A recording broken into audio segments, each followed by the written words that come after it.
Oi pessoal, bem-vindos a mais um Reflexões e hoje a gente vai dar continuidade ao que já foi dito naquele vídeo aqui do canal chamado Xamanismo, Arte e Magia, que eu vou deixar o link aqui em cima, só que dessa vez a gente vai dar um foco maior na prática mágica dos dias atuais, né? Porque aquele vídeo fala da origem da magia lá no xamanismo antigo. E hoje em dia talvez a magia seja entendida de uma outra forma, é natural, né? Então eu vou focar mais em como a magia é entendida nos dias atuais, nos tempos modernos.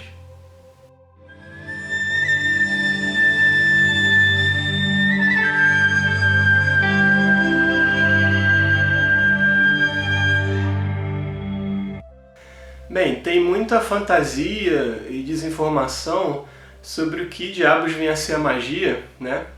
Muita demonização também, né? E eu não queria deixar esse vídeo aqui solto sem dar aquela introdução que eu dou com mais detalhes no vídeo Xamanismo, Arte e Magia, mas eu vou trazer aqui um apanhado geral, um resumo do que foi dito naquele vídeo.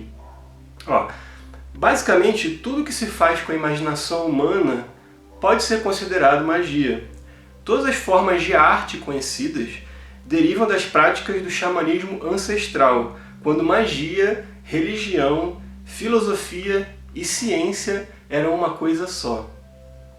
Então a dança e a música surgiram dos rituais ao redor das fogueiras, assim como a contação de histórias, a poesia e até mesmo a terapia, né? Sendo o xamã da tribo também um terapeuta. A pintura nasceu da arte rupestre nas cavernas, que tem a ver com a prática religiosa xamânica, né? A escultura nasceu das primeiras representações de deuses em pedras cuidadosamente lascadas. E as primeiras mesmo eram geralmente da deusa mãe, né? Porque ainda era na época do matriarcado. O teatro nasceu também de encenações religiosas na antiga Grécia, sendo a própria religião indissociável na origem das práticas do xamanismo, né? Então é óbvio que, mesmo na antiga Grécia, o que depois se tornou teatro eram rituais religiosos. E esses rituais religiosos derivam de coisas mais antigas ainda, e se a gente for voltar, a gente vai chegar no xamanismo, né? Também pode se chamar de paganismo, lá no Japão era shintoísmo, né? E as práticas mágicas do Egito Antigo também tinham outros nomes, mas assim, um apanhado geral é a coisa que veio do indígena antigo, né? Em todas as partes do mundo. Então, basicamente, toda a religião veio de lá, do xamanismo, e a filosofia se separou da religião com Pitágoras, que era discípulo de uma grande pitonisa e, antes de tudo, um místico também. Então, mesmo a filosofia também começou a se separar ali da religião com Pitágoras, né? E, finalmente, a ciência, ou a filosofia natural, esteve em boa parte da antiguidade casada com a religião e a filosofia. Mas mesmo a aurora da ciência moderna no Ocidente, com Copérnico, Galileu, Giordano Bruno, deve muito ao hermetismo, que por sua vez tem uma enorme conexão com a magia, né? Aliás, o hermetismo também pode ser uma das doutrinas mais antigas que existem, né? Você pode falar de xamanismo e logo depois já vem o hermetismo. Então, assim, a magia é a arte, com maiúscula, A maiúscula, né? A arte, a primeira arte, o primeiro grito da imaginação humana e de onde surgiram todos os demais conhecimentos. Mas aí o que seria a magia hoje? Então, na volta, dada essa introdução assim, para não deixar uma coisa meio perdida aqui para quem está chegando de paraquedas no canal, na volta finalmente eu vou falar sobre a magia nos dias atuais. Bem, como vocês devem ter percebido, a magia é uma coisa tão ampla, né, que você poderia definir ela simplesmente como arte, né? E mesmo quando você vai falar de rituais e práticas mágicas nos tempos modernos, ainda é uma coisa tão ampla que cada um vai ter uma ideia diferente.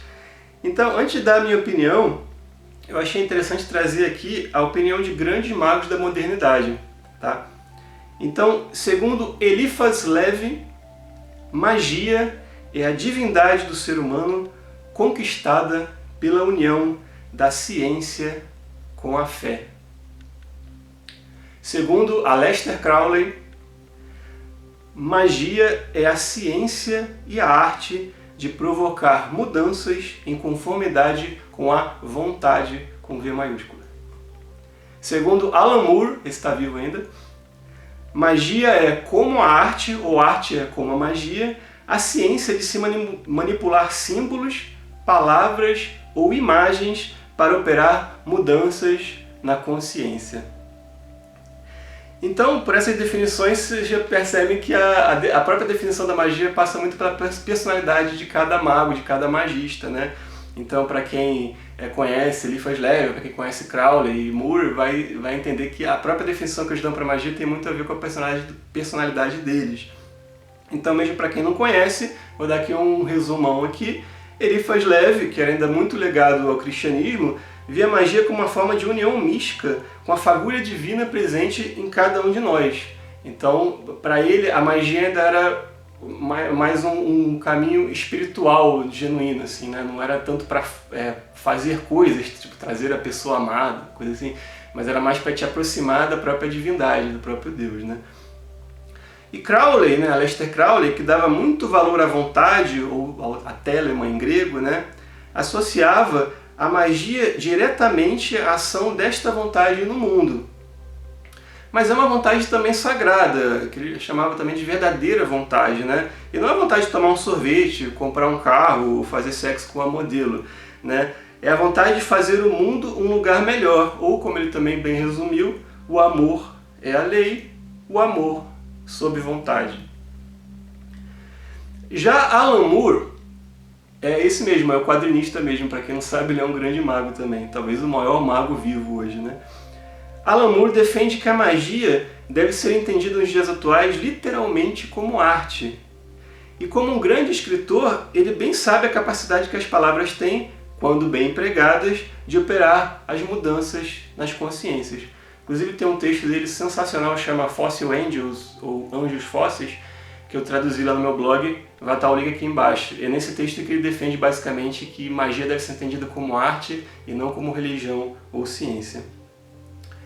Então, se eu fosse aqui definir o que vem a ser magia, eu estaria mais ou menos de acordo com os três, né, com um pouquinho de cada um, ou seja, tem a parte de a conexão com a divindade, né, o caminho espiritual, tem a parte de você trazer essa vontade divina para o mundo, para operar mudanças no mundo, e sobretudo tem a parte da magia como arte mesmo, né, de você deixar uma obra artística e com essa obra artística você conseguir impactar as pessoas e deixar um legado para que as pessoas também possam, através de contato com esse tipo de arte, ter as alterações necessárias nas consciências para ver se elas se melhoram também como ser humano, né? Então, mas eu creio que o Alan Moore soube resolver melhor a questão, né? No fim das contas, somos co-criadores na criação. E a forma como operamos a magia é sobretudo através dos chamados estados alterados de consciência. Então nós somos a imagem e a semelhança do grande artista, né? Então nós somos aqui os artistas menores, mas tem um grande artista, um artista misterioso, que é o tudo, né? Então, tudo que um ritual ou prática mágica deve fazer dessa forma é nos auxiliar a alcançar esses estados alterados de consciência específicos. Quando continuamos aqui nesse mesmo mundo de chumbo, mas aprendemos a perceber o ouro, o brilho do ouro que já é espalhado em tudo que há, como diz Jesus no Evangelho de Tomé.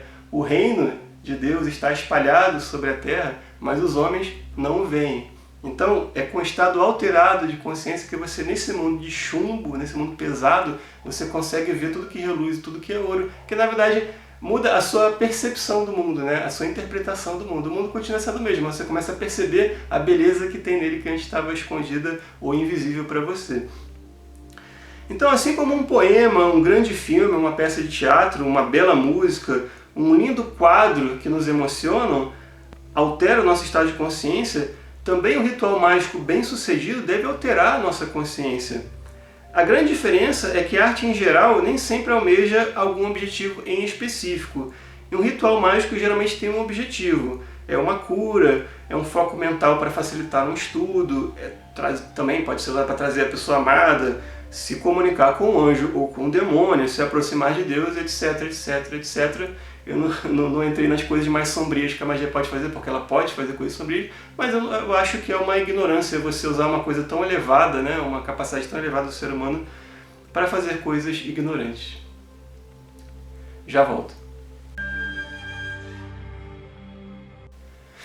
Bem, outra coisa que vale a pena falar aqui antes da gente encerrar é sobre a indumentária, né, que gera muita polêmica também. Os magos de sistemas mais tradicionais costumam realizar os rituais mágicos, né, com vestes e objetos como um roupão, uma varinha, uma espada. Magos de sistemas mais modernos, como magia do caos, por exemplo, nem sempre necessitam de indumentária, ou por vezes inventam rituais inteiramente novos que podem utilizar qualquer tipo de objeto como foco mágico. No final das contas, o que importa é alcançar o estado de consciência almejado, né? O objetivo da magia é esse, sobretudo. Quem consegue fazer isso só com a pura imaginação, está ótimo. Quem precisa usar vestes e ferramentas específicas, também está ótimo. Lembrando que é mais difícil fazer só com a imaginação, mas não é impossível. Então, mas tem que lembrar que é mais difícil, né? Não é oba-oba também. Então, não há nenhuma razão para desmerecer a magia de alguém só por conta da forma como ela é praticada. Seria mais ou menos como desmerecer o cubismo de Picasso porque ele não traz figuras inteiramente realistas. Mas, na verdade, Picasso poderia pintar figuras perfeitamente realistas. Ele, com 16 anos, já pintava como os grandes artistas da Renascença, né? Apenas ele não queria mais repetir a forma de arte anterior, né? E tá tudo certo. Tem gente que ama pinturas realistas e tem gente que ama o cubismo também. O importante é estar em contato com a arte. Bem, eu posso também citar aqui 3 exemplos de objetos que podem ser considerados indumentária mágica, ou foco mágico, ou talismãs, né? Esse aqui se chama Tawiz, é uma espécie de talismã do sufismo, do misticismo islâmico, e eu recebi ele de um sheik da Ordem Sufi Naqshbandi no Brasil, que é amigo meu. Ele traz um pequeno papel que está costurado aqui dentro, né? Com os nomes de Deus, ou Alá, em árabe. Costurado nesse triângulo de couro aqui, nesse formato. E ele geralmente serve como proteção, né? Mas pode auxiliar em práticas mágicas de cura. É um objeto ligado a uma certa ortodoxia religiosa, apesar do sufismo ser bem mais tolerante do que as demais vertentes do Islã. Então você vê, isso aqui é um talismã bem ortodoxo, assim, né? Não tem nada de heterodoxo nesse tipo de coisa. Aí a gente pode também considerar uma espada, né? É um objeto muito utilizado na magia prática, na magia ritual, né? E ela funciona como um símbolo da vontade do mago, né? Uma extensão do seu ser. E ela também pode servir como delimitador de conhecimentos, ou seja, separando o que precisa ser focado pela mente do que não é necessário focar naquele momento, né? Isso seria muito bom, né? Na internet, né? Nos dias atuais, né? Você chegar na mar de informação que tem na internet, você usar uma espada para não, quero conhecer só isso daqui que me interessa, isso aqui é só bobeira, né? E também tem outros religiosos que veem nela um símbolo da cruz cristã, né? Então se você observar ela dessa forma também pode ser você pode lembrar da cruz cristã. Então você pode usar uma espada também, que já não é uma coisa tão ortodoxa, né? É uma coisa um pouco mais heterodoxa, mas que é muito utilizada nos rituais mágicos e tal, por ordens iniciáticos em geral e tal. E esse anel aqui, ele representa as Pleiades, né? São essas estrelas aqui, que são um grupo de estrelas que fazem parte da constelação de Touro. E também são personagens da mitologia grega. Mas eu uso esse anel sobretudo, né? Eu escolhi usar esse anel sobretudo, como um símbolo da nossa conexão com o cosmos, com o universo.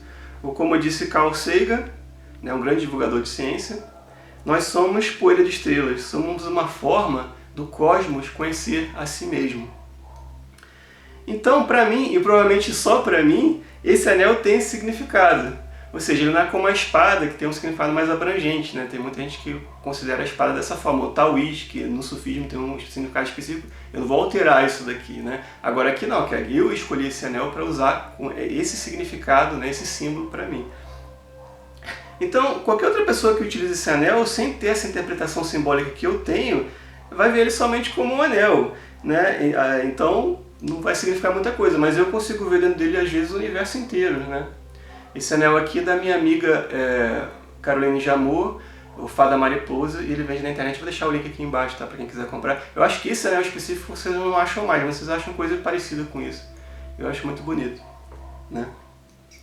Então aqui eu trouxe 3 exemplos de indumentária, né? O taoísta, que é ligado à religião sufi, a espada, que tem forte simbologia em inúmeros sistemas mais tradicionais de magia, e esse anel, a espada aqui, né? E o anel que tem um significado só para mim, como eu vinha dizendo.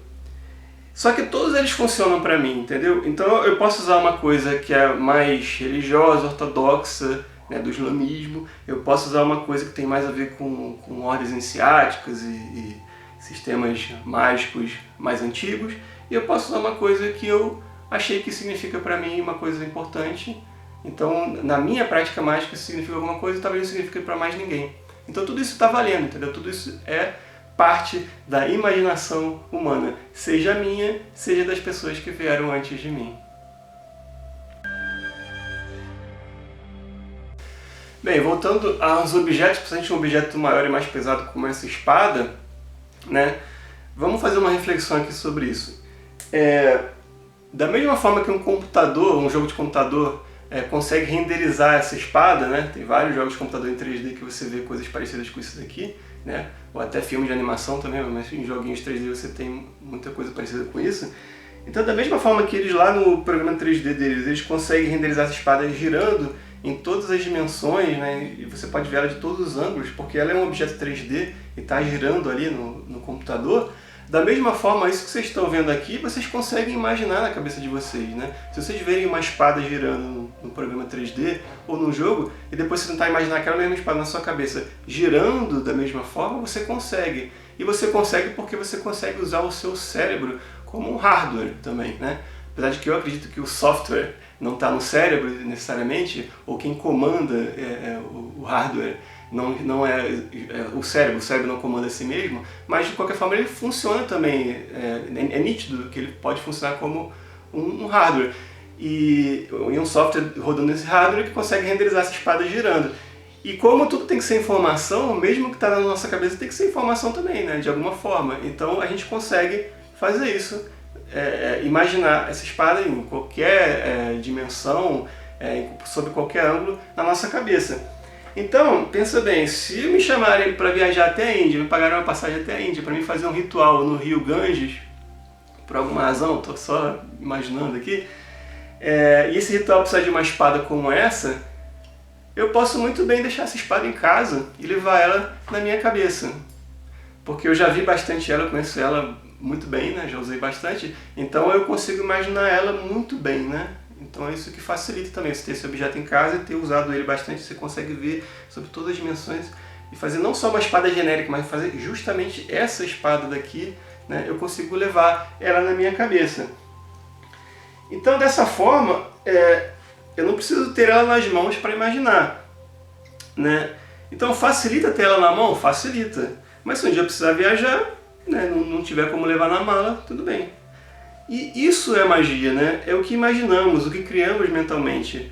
Pois assim como o universo inteiro, segundo o hermetismo, é mental, né? O todo é mental, segundo o hermetismo, nós também somos co-criadores nessa criação. Nós também somos a imagem e a semelhança do Criador. Nós também somos deuses e um dia faremos tudo aquilo que o Cristo fez e ainda muito mais, como ele mesmo disse, né? Então, meus amigos, bem-vindos ao caminho. Bem, esse canal não é um canal específico sobre magia, né, que eu falo de muita coisa, eu falo de filosofia, de ciência, de religião, de caminho espiritual, eu falo até um pouquinho de política, né? Mas, eventualmente, a minha intenção é trazer alguns rituais mágicos aqui para o canal também, só que eu devo dizer que nenhum deles vai tratar de uma prática mágica mais profunda, ou perigosa, ou, digamos assim, que envolva evocar entidades ou conflitos astrais, ou esse tipo de coisa, porque esse tipo de coisa vocês devem fazer preferencialmente dentro de coletividade, né? Dentro de ordens iniciáticas, dentro de terreiros de umbanda, dentro de escolas de magia que existem, né? Como a Associação Educacional Sirius Gaia, em São Paulo, que organiza o simpósio de hermetismo. Então, se você quiser fazer isso sozinho, você tem que ser um mago bem experiente, porque senão pode dar problema, né? Então é um aviso que eu deixo para vocês, né? E para quem se interessou, né, sobre esse tema e não conhece muito, é lógico que não dá para falar muita coisa sobre magia num espaço tão curto. Então eu vou indicar aqui alguns podcasts e alguns canais no YouTube, né? Começando pelos podcasts, tem o podcast do PH Alves, que inclusive eu participo num chamado Um Podcast para Reflexão, isso foi em 2012, né? Faz tempo já. Tem o Papo na Encruza, que tem aqui no YouTube também, e eu participo no episódio sobre tarô, tá? Também tem o Foco de Pestilência, fala muito de Telemann. Tem o Vortex Caoscast, que é o melhor podcast sobre magia do caos que eu conheço. E tem o Magicando, tá? E canais no YouTube, tem o Conhecimento da Humanidade, que é um pouco mais genérico, assim como o meu, né? Aborda a magia, mas de uma forma mais genérica, mais, digamos assim, superficial, não vai trazer um ritual específico ali. E tem a coisa mais profunda, que é Hermeticaus, com o Caselli e o Fausto Ramos, né? E tem o Causofia, que é só do Fausto, tá? Então, além dessas indicações, finalmente livros, né? Tem 2 livros principais que eu indico.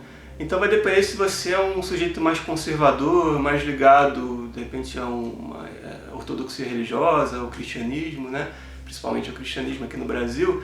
Se você é um sujeito assim, eu indico que você estude Eliphas Levi, já citado aqui, e o maior livro dele é o Dogma e Ritual da Alta Magia. Não se assuste com essa figura. Se você se assusta com essa figura, é melhor você nem começar a ler, né? Porque não é o que você imagina. E inclusive Eliphas Levi, ele foi muito ligado ao cristianismo, ao catolicismo, né? Então, indico isso. E para quem não é tão conservador, é um pouco mais progressista, digamos assim, se é que cabe o termo, né?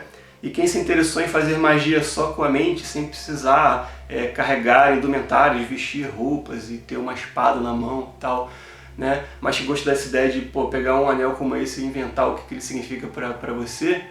Mas, diga-se de passagem, isso é mais difícil, não é mais fácil. Mas se você se interessa, eu recomendo muito o Liber Nu e Psiconauta, do Peter J. Carroll, que foi o livro que inaugurou a chamada Magia do Caos.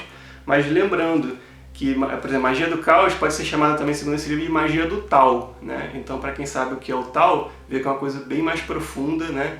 E caos aqui, como ele fala aqui no livro, não é o caos que você imagina, é o caos da mitologia grega, né? Onde todas as possibilidades de manifestação estão coexistindo, e você vai acessar isso daí para trazer alguma coisa de interessante para esse mundo. Então, os 2 caminhos são legais, mas o que eu vejo muito é o pessoal entrando nesse caminho mais da magia do caos, achando que é uma coisa simples e mais fácil, e na verdade é mais difícil, né? Não quero dizer que você não deva tentar, mas eu quero dizer que você tem que colocar na cabeça que não é só sair fazendo as coisas que dá na cabeça, né, que é bom você entender muito bem o que você está fazendo, principalmente se você for fazer sozinho em casa, né? Se estiver numa coletividade, num grupo, se você mesmo sozinho em casa conversa pela internet com outras pessoas para pegar informações e conselhos, aí tudo bem, fica uma coisa mais segura. Mas não recomendo, nem no caso do Dogma e Ritual de Alta Magia, nem no caso do Liber Nu e Psiconauta, que você faça sozinho em casa, a não ser que você já tenha uma certa experiência, de repente com banda, coisa assim. Mas se não, começa com alguma escola, de preferência com a Associação Educacional Sirius Gaia, tem outros aí, de repente eu ponho alguma coisa aqui embaixo. Mas assim, busca, né? Também não espera chegar a você, vai atrás da informação, né? Que ela tá por aí. Você tá aqui no YouTube, tem nos podcasts, tem nos livros, tá? Então, boa sorte e juízo.